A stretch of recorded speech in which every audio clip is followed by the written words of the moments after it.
Welcome back, guys, to part 2 of the Tuesday of Driven by Christ Auto.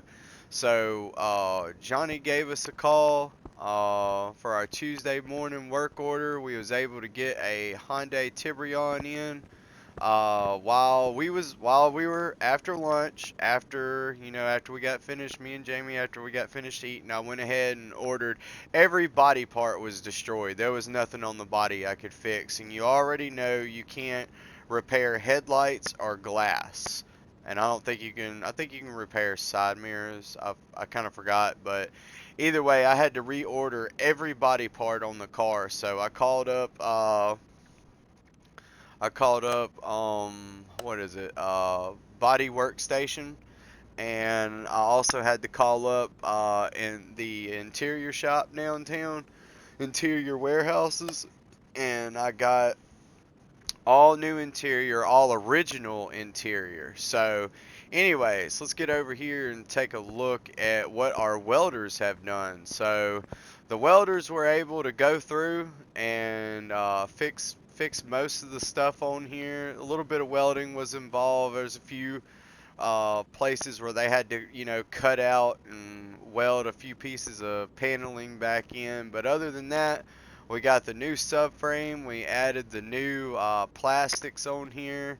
This is a really good frame, and we went ahead and went with that matte primer yellow on there. So still got a little bit of clear coat on this part of it, but as for like the parts where they did the welding, we just went with a matte primer yellow since it was already the car was already yellow anyway. So um, but we're gonna go ahead and start assembling our motor, and then we will have to, while the car is tore down, we're gonna go ahead and take this over here. Before we start building our engine, we're gonna go ahead and grab the forklift and move our body into the our cryo treating painting room, where we do all of our stuff to our parts and painting our parts. So I'm gonna go grab the forklift and get this moved to the paint shop, and I will see y'all there. Alright, so we got it in here on some blocks. We're gonna go ahead and paint it down to its factory color. And then we'll add our body pieces on there, and we'll paint them. We'll paint them also too. We'll go ahead and do all of our painting right now. Uh, I don't know with the engine. I know we're gonna have to order some stuff, but um, we'll go ahead and do the body, and then I'll work on body parts, painting them if we got to order some engine parts from O'Reilly and we got to wait for it. So he did want the factory color. He did ask for the factory color. So we're going to click on that. And like I said, it was primered yellow, so everything's been primed. Oh, wait a minute. No, let's go ahead and do our good. We're going to go ahead and go with our good primer, because it's going to cost more than $1,000 to paint a car. So, alright, we're going to go ahead. We got this primer on here, and we're going to go ahead and set the temperature in the room so we can go ahead and make sure we ain't got anything that's going to blow up in here if it gets hot. But anyways, we're going to kind of bake this room. It's not going to get really hot. It's just going to warm it up and add some air. And we got some dehumidifier over here, so it's going to pull all the moisture out of this room. And we're going to have a really good primer on this car. So anyways, go ahead and start that machine up, and we'll go start building our motor. Been doing good on scrap, man. We done got up to 8,307. I never thought I'd see. Oh yeah, let's go ahead and see if we can recondition the battery. Ooh, 15%. I think it can do it. Well, I think it can do it. Alright, so we're going to grab our block from out of the storage place. After it got machined, we went ahead and cleaned it up, and we're going to put it up here on this engine stand. I do not have necessary parts. Why do I not have necessary parts? There it is. Alright, there we go. I was supposed to say, I know that block was reconditioned. Alright, so we mounted our block upside down because we are going to be putting in our new crankshaft. I think I was able to repolish it out. We're going to find out. Nope, crankshaft was bad, so let's add that to the O'Reilly menu. I've already got some main bearings in stock, but this I4B crankshaft I did not. We'll put on our new oil filter. Got a brand new one of them. We'll just add any stuff that we already got. I know we got a new water pump. We'll put that in there and it's sealed. Alternator, we keep those on standby. And the power steering pump, was able to rebuild it. Alright. And we'll throw this idler roller on here for our timing belt. Alright, so we gotta get this crankshaft order from O'Reilly's. So we'll go ahead and put in a customer will call for a crankshaft. And while we're waiting on that, let's go ahead and get our brakes on the roll. 90%. So most of the brakes were brand new. Go ahead and get them turning. While that's going on, we'll head back out to the paint booth because this process works pretty quick. And make sure we got the green light. Yep, we are good. We can enter the room because this is also a vacuum controlled room too. So normally it's like shh, and it sucks a whole bunch of air in. But anyways, you get it.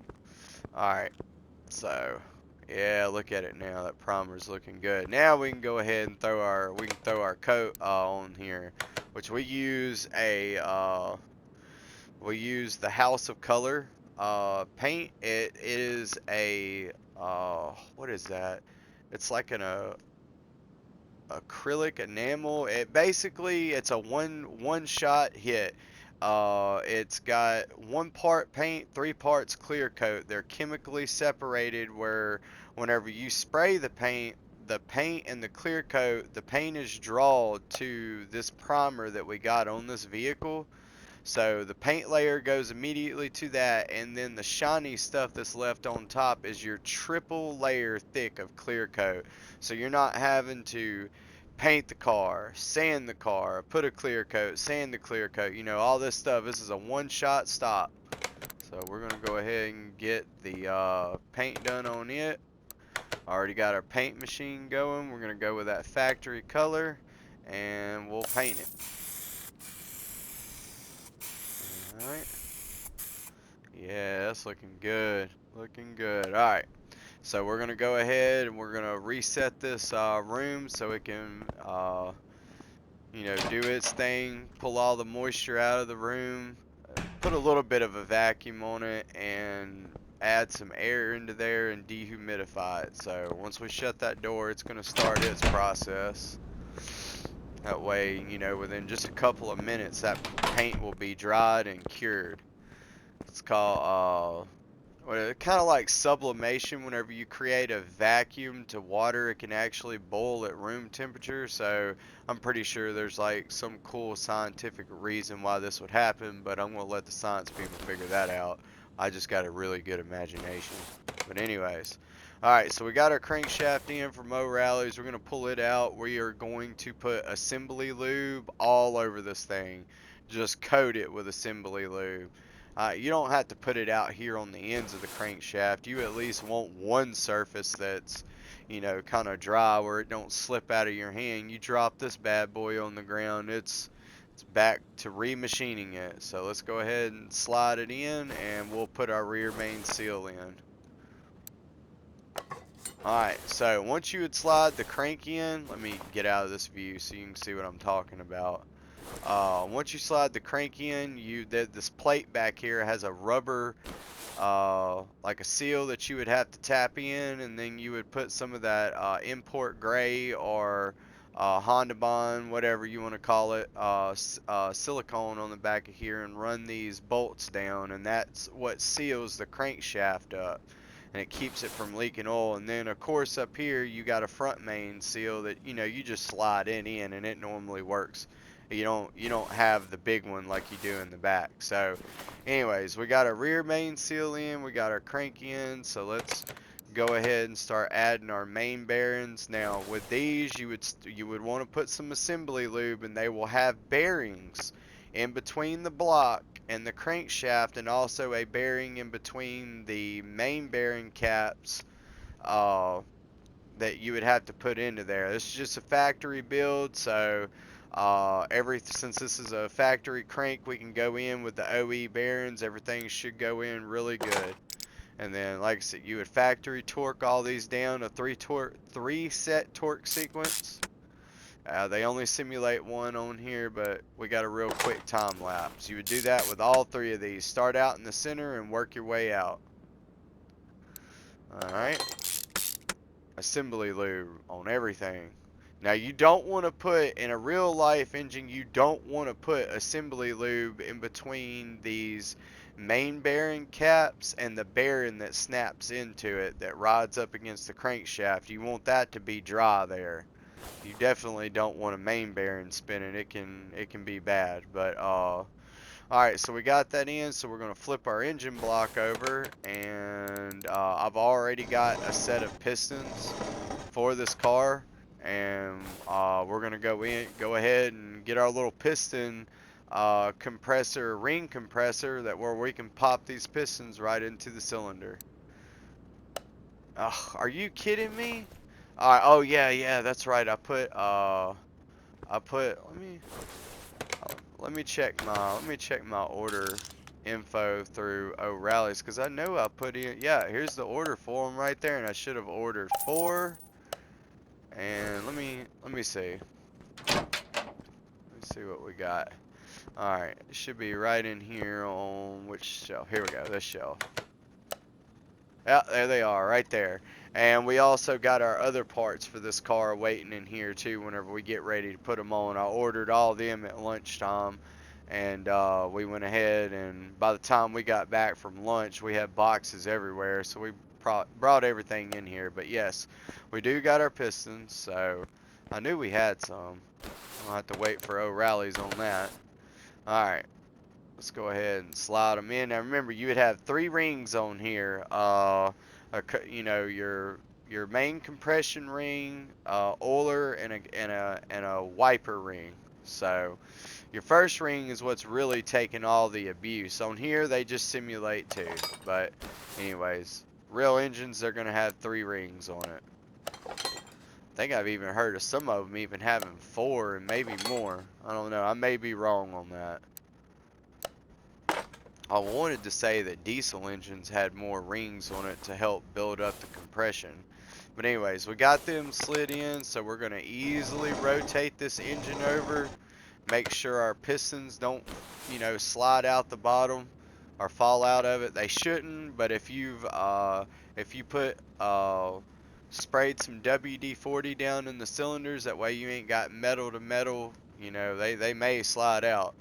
But anyways, alright, so your connecting rod bearing caps, you would have a bearing that would have snapped into the connecting rod before you slid it in, or into the block, and then you would snap the other bearing into your connecting rod cap and put assembly lube on the crankshaft before you torque spec these down. Now these, you can really do them in any order. It don't matter if you start from the center or out.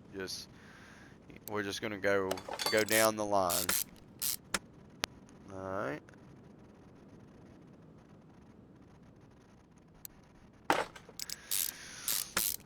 There we go.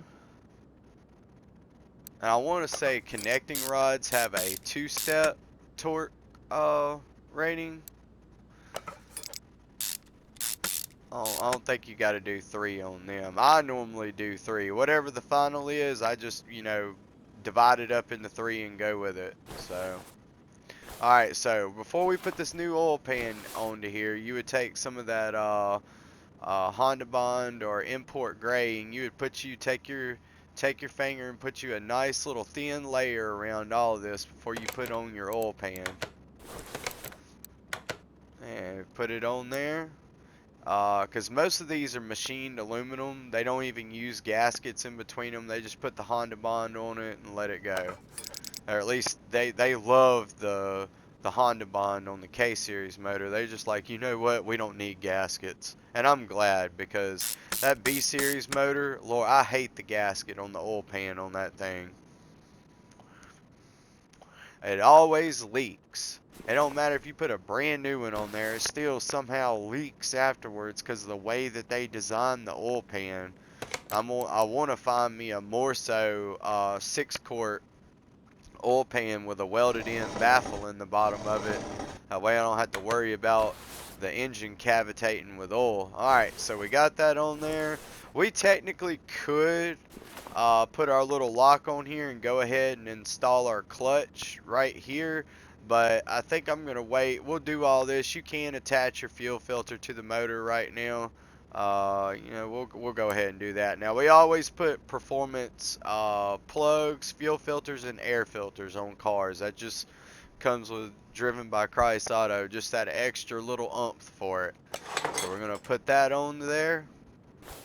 Now, before you get ready to put this head, it would have your head bolts and studs. Your studs go into the block, and then your head bolts go through the head. So, if I'm looking correctly, this thing would probably have, you would probably have studs on the outside and probably bolts on the inside. But in this case, they don't even do that. So I don't know why they don't. But they, you know, it'd be a collection of them. You go ahead and run them down. We use ARP head bolts and studs even on factory builds. So let's go ahead and put our, oh, wait a minute. I thought we was able to remachine that head. Alright, we're gonna have to wait for a part from O'Reilly on this one. I don't got one of these in stock, so alright. From now on, whenever I'm doing those parts and they fail, I need to start go ahead and order them. That way we're not waiting on parts. But alright, we're just gonna run a basic engine head. Wow, they wanted some money for that. $1,000 for the head for this car, and this is not even a performance one. Alright, so we got the wheel call order in for that. We're gonna wait on that. Let's get this brake off of here. Add that onto there, let it start working on it. And we'll go out here and start working on body pieces. Or actually, let's get the car back on the rack. Yeah, this paint did good. It's not as shiny as what I would want it. It may still be going through its curing process, but we're gonna go ahead. Whoa, what was that all about? Hold on. Okay, move. All right, guys, I'll see you over there. We got to get the forklift in here and get it moved. All right. So we got it back on rack 1, and in the midst of doing all of that, O'Reilly's brought our head over, so we can go ahead and get it bolted down. Now this head is going to have a head gasket that goes in between here. We use tri-layered head gasket. Kinetic is really good, so that's what we're going to run with for this build. And we go ahead and put the head on there, and like I said, you would have your studs, which are going to have nuts on it, and then you'll have your bolts, which screw into the block. So all of these are going to have torque specs, and you have a certain pattern that you got to follow whenever you do this on a real car motor. Now, they don't show it on here, but, you know, whenever you really start doing this in real life, you will need this. So we'll just say that we got everything bolted down. Now, let me get all these other parts out of the way so you can actually see what's going on. So down in here, you got your valve springs and your rollers. These are already in here, and the gap is already preset where you would set the valve lash. It comes factory from the distributor or whoever makes this head. They automatically set it because they know the only time you would have to change these valve laps is if you were running a performance head with, you know, corresponding performance camshafts. But this is all factory stuff, so everything's ready to go. So what you would want to do is put some assembly lube on anything where the cam touches the head right here, and where it rolls up against this roller here that pushes your valve open in your cylinder. So definitely want to make sure that you got assembly lube on that, because oil doesn't get to the top part of that engine for, it takes a little bit. That's the last place that gets oil, is up here. So you definitely want to put assembly lube on this stuff. Go ahead and slide in our new machine camshafts. We was able to do that here. And we got a CNC machine over there, even though it's invisible, but it's there. So now, whenever you're torquing these down, you want to make sure that before you put these caps on, that everything is at top dead center. Check your cam mark or your crankshaft marks back here. And if you would have had the flywheel on here, you could also check the mark on it, because it should point to a mark, on the flywheel, or there should be a mark on the crank. Just either way, make sure it's top dead center. And then you can go ahead and you want to start from the center and work your way out whenever you're tightening these things down. So go here, and we'll go to the right, and then you go to the left all the way to the end, and then same thing on the other cam. You're just repeating it. Doesn't matter which one you do first. Now, I highly recommend, before you start doing this, to go ahead and put spark plugs into here, just in case you drop a bolt down into the cylinder. You don't have to, pull the head back off and do all that. We are going to use our NGK premium race spark plugs. Give it a little bit more fuel efficiency. I used to call them Polestar plugs. It had a special, I don't know, it's like it would spark, almost like a MSD, a multi-spark detonation, but it was built into the plug itself. I don't even know if they really took off, so we're just going to go with some NGK racing plugs and just make sure we get an efficient burn on it. Better the burn, the more power.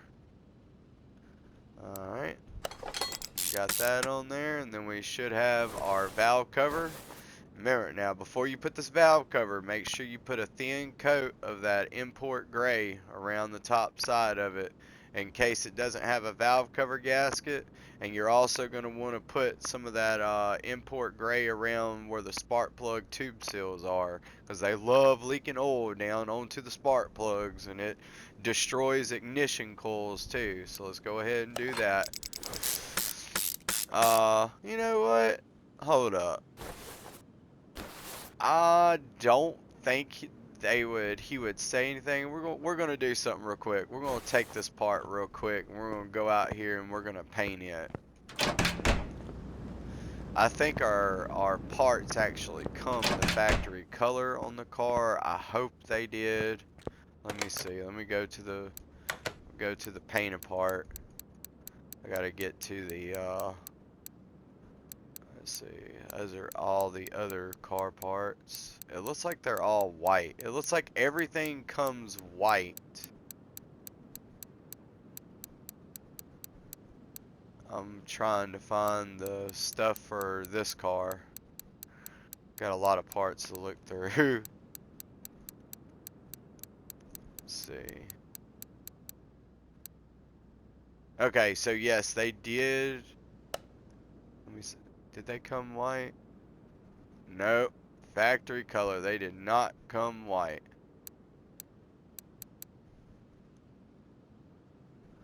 So, I'm not really sure.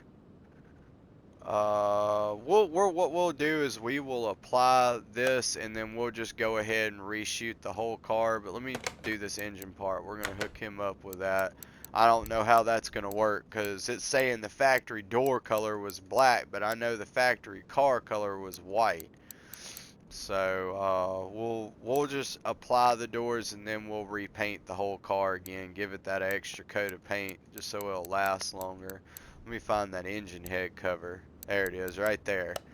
Alright, so we want this thing to kind of have a performance look to it. Since the car is white, let's see. Let's see if I can. Can't really. metallic. Trying to think of a kind of a sportier look for it, besides just that old matte black. I don't know why it's like all dark colored on here. Why it can't be a bright color. Pearl. Kind of give it a matte red almost. See, it's just not doing right. I don't know why it's doing this stuff. Here we go. Now we got some chrome. That's what I was looking for.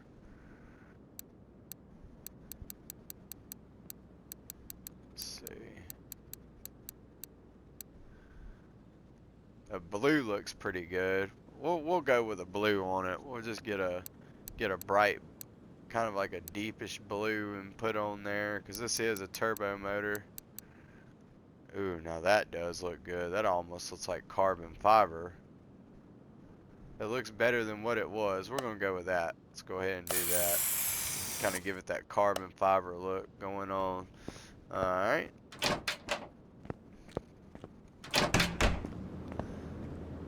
House of color. We got every color that you can think of, and then all you need is the primary colors, and you can make just about any color. Whoa, I walked right past the engine. Alright, so we're going to try to hurry up and get this head cover on here for our Honda Bond or our import gray starts hardening up on us. So right there.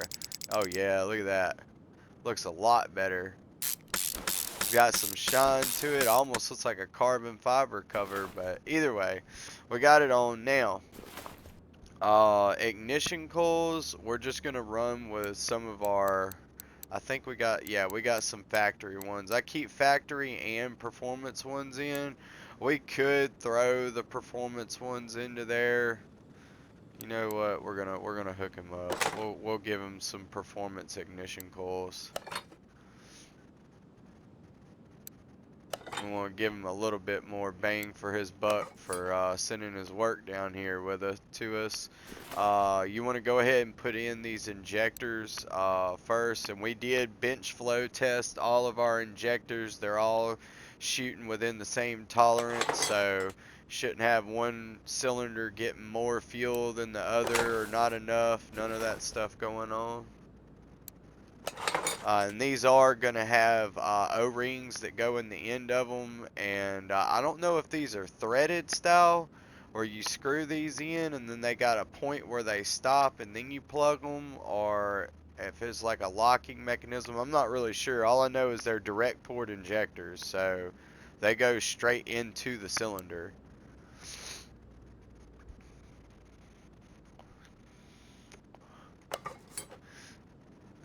Man, with the tuning capabilities on this car, you can make some pretty good horsepower. Alright, we're going to throw on our intake manifold, which is obviously destroyed. Okay, so we couldn't rebuild it. So we are running a boosted engine, and these factory plastic manifolds, they are a thick composite plastic, and they do handle boost. So we're going to go ahead and take care of the factory problem and get a metal intake. This is hardened. This is it's painted aluminum. This is aluminum intake right here. So this is going to be a good one. We're going to order it from O'Reilly's from their performance section of their shop, so they'll have that over there. That way it can handle the boost pressure, because what happens is right here, these things like separating in the plastic, and once you start losing boost, you start losing fuel economy. It just goes downhill. But we're going to throw our exhaust manifold back on and put a new gasket on here. We get you know, regular Felpro gasket from O'Reilly's will work here. But this stuff's going to be up underneath pressure, so you want a good gasket, because that's what pressurizes this turbo and causes it to spin up. We did rebuild our turbo. We replaced all the gaskets. We replaced our bearings into there, so there's no play in the turbo no more. We also cleaned up our blow off valve and boost controller, and we got everything set up. So it's a vacuum controlled boost controller, so there is no electronics on here. It all works off of a vacuum. So let's go ahead and install it in our gaskets, and there we go. And you know, we reclocked the turbo so it's pointing in the same direction. Whenever you clock a turbo, these turbos can turn. Like, you can turn this pipe facing down or out here or whichever way, but you got to rebolt it back whenever you do this. So and put gaskets in between them. But anyway, so we got that. Put this roller on there. Anything we can put on this engine while we're waiting on this intake. Go ahead and do our timing. That's 85%. It can roll with it. It doesn't have to have a brand new one. Either the gear is broken or it's working. So we're going to run with that one. I wonder if I got an extra timing belt for this. Well, this timing belt was still good. It was recently done on the car. So that's weird. I guess what had happened was they thought the water pump was bad. Come to find out, it was the cooling fan that went out. They did all this work for no reason and still end up destroying the car. I know why that thing was sitting in between the cactuses. Somebody paid the money to get a timing belt job done and it's still overheated. I would have been mad too.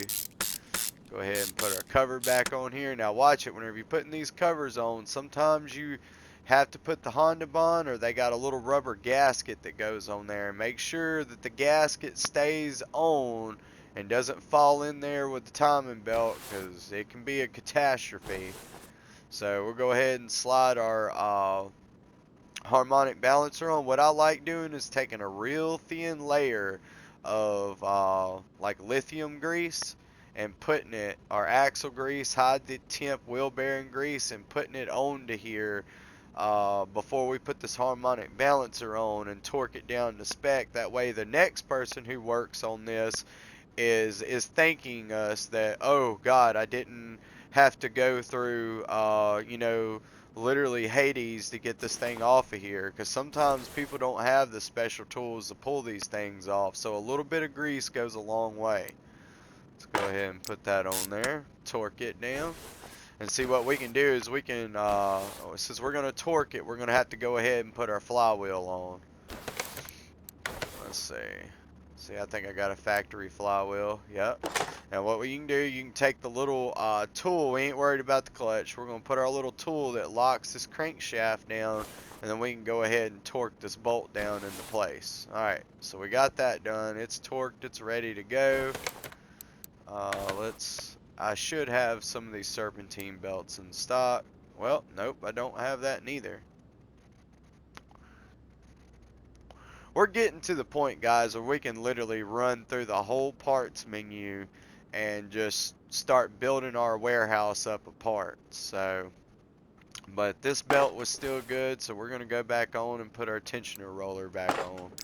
Alright, and alright, we got that done. Let's go pull our brake off. And guess what? I heard the bell ring. That means Jamie dropped off our head over here.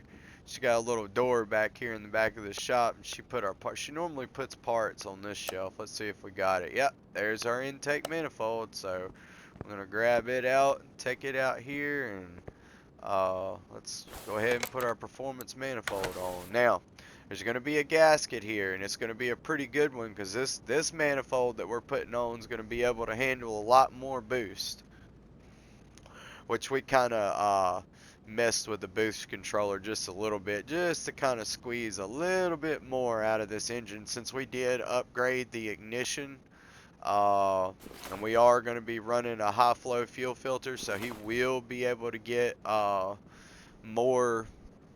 little bit more fuel into that cylinder, and we'll check out the fuel pump, but it's going to support the mods that we're putting on there. So it's going to be a 3% total power gain.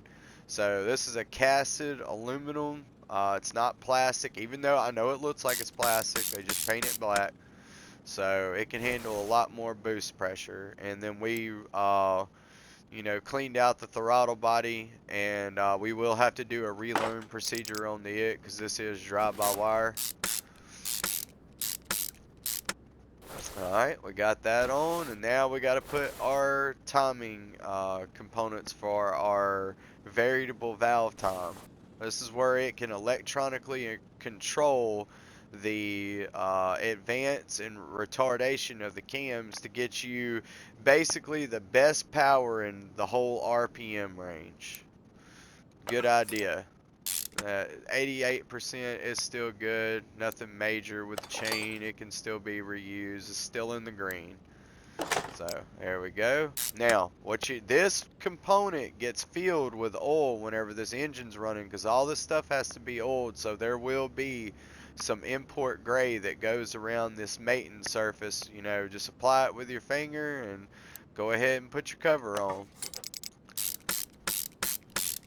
And then this is the controller for it right here. This is the solenoid that controls that variable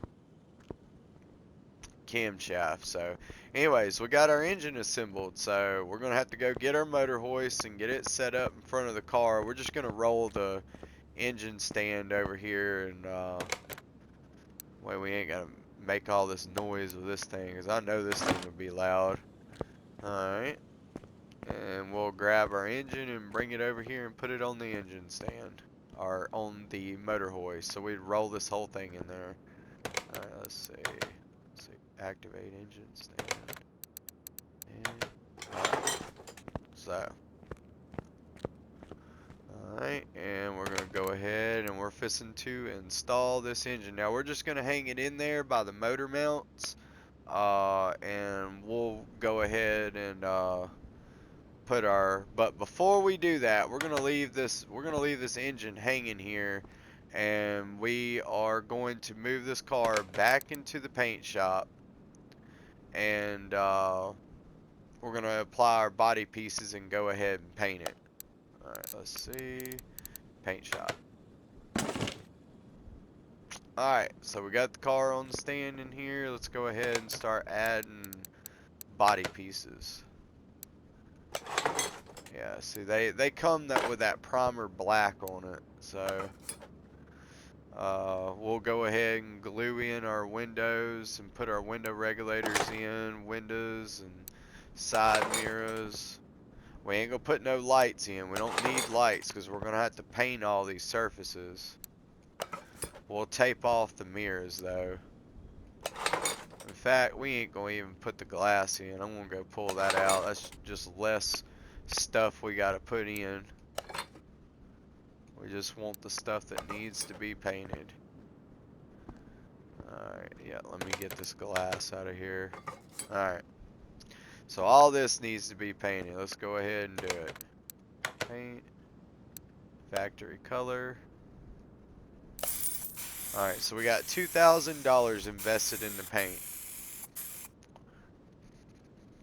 At least for the car. The car body itself, man, that thing looks good. So we're gonna let it sit here and cure. Let me shut the door so it can do its stuff. Alright, and we're gonna go back over here. We're gonna look at a few other things. Let's see if this battery got recharged. While we're waiting on that to cure, let's see, did this ever get done? Hold on, let me check my inventory on batteries. Yeah, it was able to redo completely, recharge and maintenance that battery. So while we're waiting on that paint to cure, before we put our engine in, we're gonna go ahead and do our maintenance work to our drag car. It's just a little bit dusty. I wasn't worried about no dust getting in the shop, but coolant looks good. Looks like everything's pretty good. Air filter. Well, I think it looks pretty good. I don't see it getting dark colored or anything, so that should be alright. But we are gonna have to change the oil in our supercharger and our engine. So let's go ahead and get it up in the air. And we're gonna move that to rack 2. We'll go ahead and drain the oil out of this thing and put a new oil filter on there. I know the oil looks good, but we want to keep good oil in our race car. We don't want to even start letting it go brown. Even the oil filter probably would look good. So, but we want this engine to last us as long as we can, because this is our original first built driven by Christ drag car. So put that back up. I don't think we'll probably ever sell this one. The other ones we're gonna let them go until we find just a car that would just stomp this one. But the Eclipse is definitely not faster than this. So let's go ahead and add our engine oil in. Thought I put an oil filter on there. All right, let me reach around this engine bay and put an oil. Oh, really? Okay. I thought I did put the oil filter on there. Alright. We keep these oil filters in stock. We run them K&Ns on here. K&N high flow oil filters. Alright. That's the yellow edition for the V8s. Alright. Now it should let us put oil into it. That really would have been an oil mess. Alright, you know, the oil that we're running in this one, because this is a fully built, this actually has a heavier weight. We're actually running a Amsoil 20W 50 in here, with, it's thick oil. I know it's a thick weight, good oil pressure, and we're running Hyperlube with it. So we'll go to 6 this time. 1, 2, 3, 4, 5, 6. And that should be pretty close to full. That's good enough. That's it. Alright, so we got that. Now, like I was saying, on your supercharger, you would just bring your little catch bucket over here. There will be a fill, which is probably, there would be a nut right here, and there would be a nut below it. What you would undo this nut below it and put you like a little butter bucket, catch all the oil that comes out of the supercharger. Once it quits dripping, you can put the nut back in, and you fill it up until it tries to overflow back on you. And once it does that, you're good. So went ahead and took care of that, and they just got here with our with the parts that we were waiting on. Alright. And we're going to go ahead and move this out to the wash bay. Alright. We'll just leave it out here. We'll wash it later. We got to get back on this car and get it back into the shop, because we still got quite a bit more to go. Let me get these doors open. Alright. So we're going to go ahead and move this car out of here and get it back into rack 1. I will see y'all over there.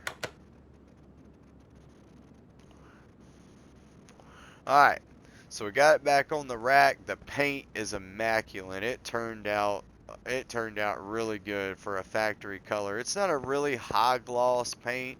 Kind of has like a little bit of a matte to it, so, but either way, it looks really good. So now we can go ahead and install our motor mounts into here, and before we do that, let's check our electronics over here. Let's see what we got with it. We'll test the electronic meter and test these fuses out.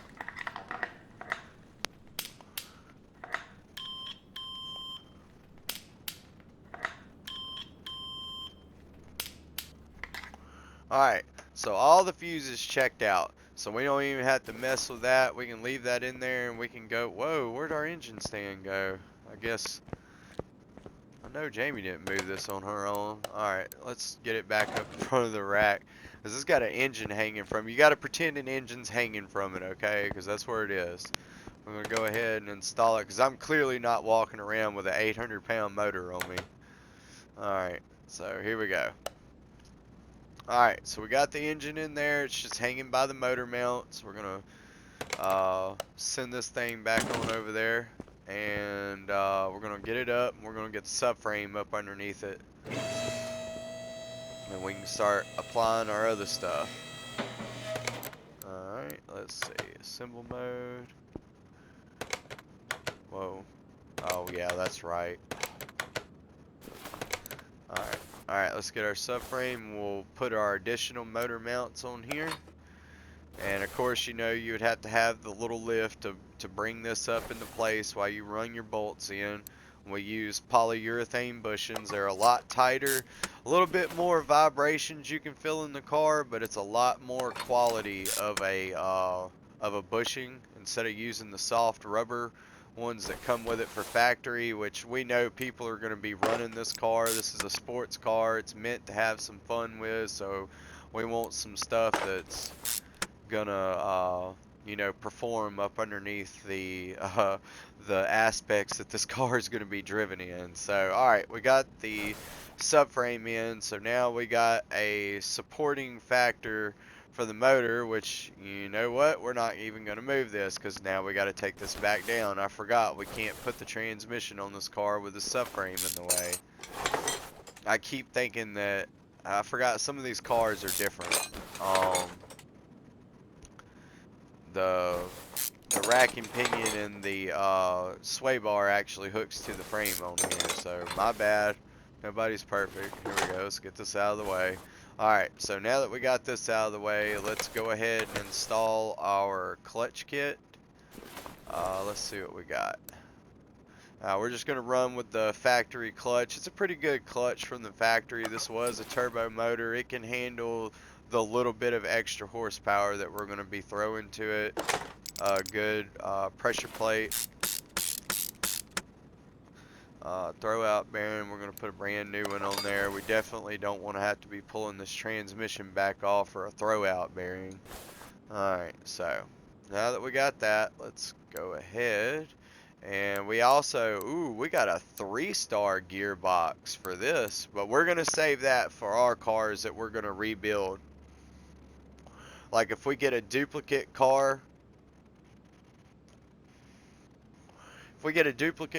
from a barnyard find, you know, we'll use these good parts to build, because this is going to be way more value. So, you know, he don't need a 3-star transmission. We're just going to put the rebuilt factory one back in. We're going to save the 3-star for us whenever we build our own personal cars, and we're going to go ahead and put our intermediate shaft on while we got all this wonderful room. We're going to go ahead and install our rack and pinion to the firewall. That way we ain't got to fight with all this stuff. Where is the sway bar? There it is. We'll go ahead and mount the sway bar. Alright, so now everything that's going to be in the way of the subframe, or what they call the front suspension crossmember, is now installed, so it makes our job a lot easier. And we'll go ahead and throw our bushings back in.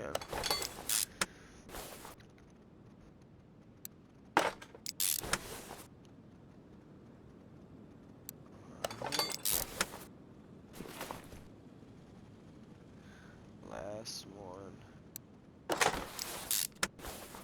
Alright, so we got that in there. So now we pretty much got everything installed that we need to have installed, with, you know, without this cross member being in the way, and we're gonna start building out from here. But we got to work on the suspension on this car. We got to break down these struts, because we got some bad shock absorbers on the front. The shock absorber itself is good, it's just the cap's bad. So we're gonna pull these things apart. I may be able to rebuild the caps. I don't know. We may be able to slap some new bearings in them and make them work. I got a lot of these things I gotta separate. I didn't even realize all this was going on. Ooh, I don't know if we're gonna be able to rebuild that. That looks like that's gonna turn into scrap pieces. No, we're not joining. We're separating. What this tool does, this is a very important tool whenever you're separating loaded, like, what do they call them? I will be able to remember what they call them here in a little bit. I'm like brain dead today. because they sell them in a kit. It comes with the shock, the spring, the cap. It's basically like a fully loaded suspension, but this thing is held down with a lot of pressure. Like if you took this thing loose and it popped apart, it has the potential of sending a part into your face. It can kill you. I mean, it's that serious. So you definitely want to use this tool separating, you know, shock absorbers. I wish I could remember it, what they call it. Um, but anyways, you definitely want to use that. So I don't know if we'll be able to fix any of this stuff. It doesn't look like it. So we're just going to go ahead and we know it was a front shock absorber A. We're just going to do brand new suspension. We'll go ahead and pull it up. Go ahead and get him brand new stuff. New caps and everything. I don't think we had to pull the ones in the rear. Let me look real quick. Okay, it's just got floating springs in the back and shock absorbers, so nothing major there. And we're gonna work on one side at a time. So I don't know why they're wanting me to put this on first. Normally you would hang the shock first and then put the knuckle on there, but we're gonna pretend that we done that because that makes better sense. You would install this part first and then put your knuckle on there. Alright, let's go ahead and put our brake shield on. Alright, and from here, you're gonna go ahead and put in. Since we got these broken down, we're gonna go ahead and slide in our wheel hub. The wheel hub normally goes in pretty easy. Now putting this bearing in has got to be pressed in, so I got a special tool that mounts to the outside of this, and it like squeezes it together and pushes the bearing in perfectly flat so you don't damage anything. And we are going to go with new Timken bearings. And what it does is it squeezes it together, and then you just unscrew it, and that's it. You're ready to go in with a CV joint now.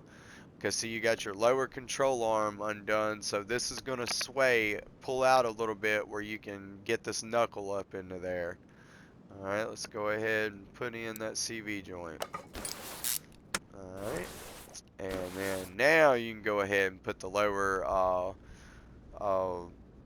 lower control arm, which we had to replace the ball joints. That was part of the repair on there. We went ahead and put some new ball joints in. Moog is what we use for ball joints. So you can get them from O'Reilly's. That is probably one of the best ball joints that I've ever used on any vehicle. If they offer Moog, get Moog. This is coming from a mechanic. I mean, I know the other ones are going to be cheaper, but that right there, you do not want that braking at all. That breaks, you've pretty much got a totaled car. You're not coming back from that if you make it through the wreck that's going to follow afterwards. So hitting a pothole, going 80 down the road, and this thing breaks, yeah, it's going to be some destruction. So get moved. Also, we use Moog inner and outer tie rods. Anything that you can go with Moog for suspension, that is a very good name. You can get that at O'Reilly's too. So that's what we use is Moog, Driven by Christ Auto. So we're going to go ahead and move to the other side. Like I said, you would really hang this first, the front shock absorber, and then put your spindle on, or your knuckle is what they call it. So there we go. Go ahead and slide in our brand new hub bearing. Whoa, man, let me make sure that's not a 3-star one. I gotta watch that because I've been saving these 3-star. You know what? Let me do that because I am gonna accidentally put those on a car. We need to do some let's see, suspension components. Anything that has stars on it, I'm gonna put up. Gotta have quick eyes.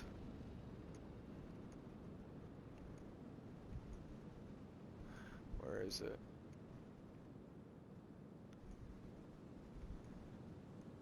I got a lot of suspension stuff. I know. If y'all want to skip through this part, you can. I just got to make sure that I don't put 3-star stuff on there. Yeah, like see this is a 1-star. We're going to how do you store it? Okay, move item. Okay, here we go. And whenever y'all do have these 3-star parts, move them into your storage. That way, whenever you're building your car, you can come over here and see if you got 3-star parts, and you want to move those into your storage area. So, that's weird. It didn't even show up. That's just too much. Alright, I'll deal with all that later. That's just too much to do on camera right now.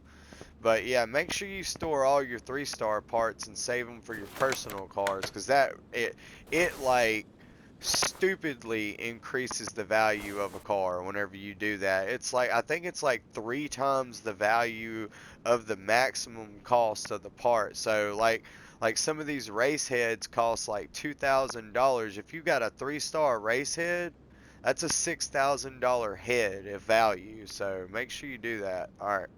So we're going to go ahead and put our wheel hub in. We're not going to use the 3-star one. Put our wheel bearing press, get our little press tool out, throw it in there. Lower control arm. Throw that in. We done a lot of stuff to this car in one day. Like, most shops can't even do this in one day. But guys, I only got 4 more minutes of my camera left of record time for today. It's funny. I need to get a better SD card. It only allows me to record 1 hour, and then I gotta stop and upload it and do all of that. I wish I can just keep going through the whole build, but you know, that's cool. It kind of makes episodes. So throw in the CV joint, get that onto there, and let's do our outer tie rod, that Moog. Alright, there we go. Alright, now we can put our brake kit back on here. Now we're just gonna put the regular brakes. We use Stop Tech pads. We do use the good brake pads, and we're just gonna put the regular brake calipers on there. Nothing painted. You know what? This car is a sports car. We're gonna give him the ceramic coated calipers. I want it to look good.